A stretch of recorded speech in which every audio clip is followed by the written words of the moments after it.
ইমাম ইবনু তাইমিয়া এর সময়ে সিরিয়া এলাকায় সুফিদের উপদ্রব ছিল খুব বেশি।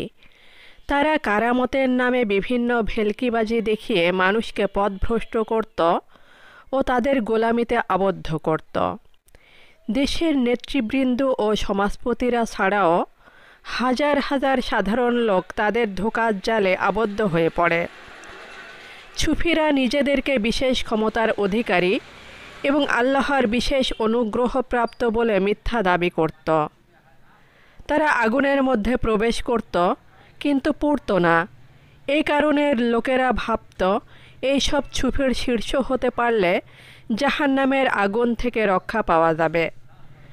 মানুষ ইবাদত বন্দেগি ছেড়ে দিয়ে দলে দলে তাদের খানকায়ে হাজির হয়ে নজর নিয়াজ দিয়ে তথাকথিত মারিফতের সবক নেওয়া শুরু করল।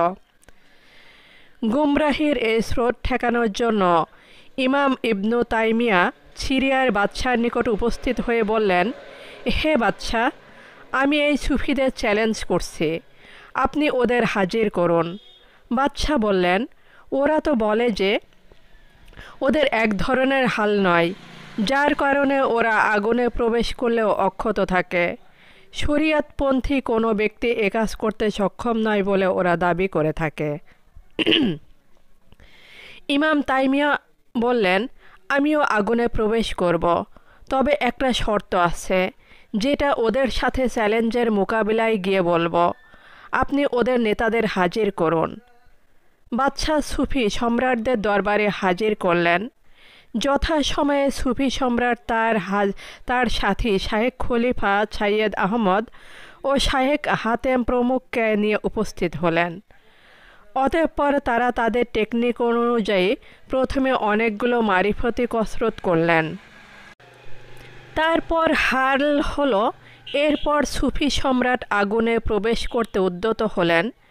কিন্তু ইমাম ইবনে তাইমিয়া বাধা দিয়ে বললেন, খাল শোবান এর ন্যায় এক প্রকার বস্তু ও গরম পানি দিয়ে আগে গোসল করো, তারপর আগুনে প্রবেশ করো। কিন্তু সুফি সম্রাট চিৎকার দিয়ে বলে উঠল, এটাই আমাদের মারেফতি তরিকা, গোসল করাটা আমাদের তরিকা বিরোধী।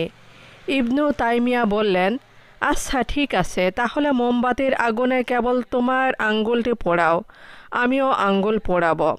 কিন্তু শর্ত হলো, আগে তোমার আঙ্গুলগুলো ভালোভাবে গরম পানি ও খাল দিয়ে ধুয়ে নিতে হবে। কিন্তু সুফি সম্রাট এতে আরও ক্ষেপে উঠল ও রাগান্বিত হয়ে চলে গেল।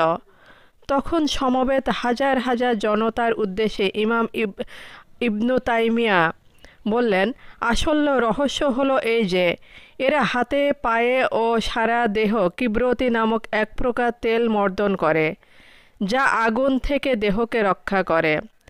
এটাকেই লোকেরা তাদের কারামত মনে করে। আর এই সুযোগে সুফিরা ভক্তদের ইমান চুরি করে ও তাদের পকেট ছাপ করে। এরা শয়তানের এজেন্ট, এদের থেকে সকলে সাবধান হও।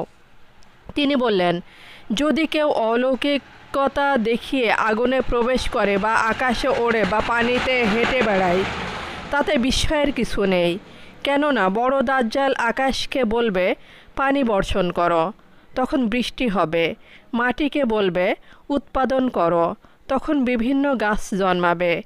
সে বলবে, হে জমিন, তোমার খনিগুলোকে বের করে দাও, তখন সব খনিজ সম্পদ বেরিয়ে আসবে।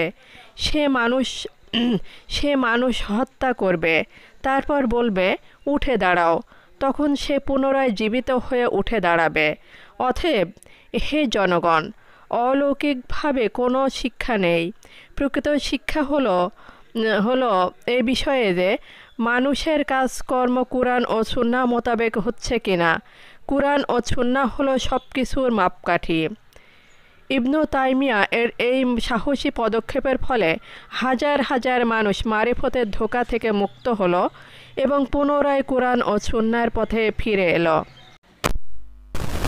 যে সমাজে দুনিয়া পূজারী আলেম ও ভণ্ড পীর আউলিয়াদের চক্রান্তে ইমাম ইবনু তাসমিয়াকে 8 বার জেল খাটতে হয় এবং জেলখানাতেই তার মৃত্যু হয়। শিক্ষা: সুফি বেলভিদের যাবতীয় ভ্রান্ত কারামতের ভেলকিবাজি থেকে সাবধান থাকুন, যাতে তারা ইমানদারকে ইমান হরণ করতে না পারে। আমিন।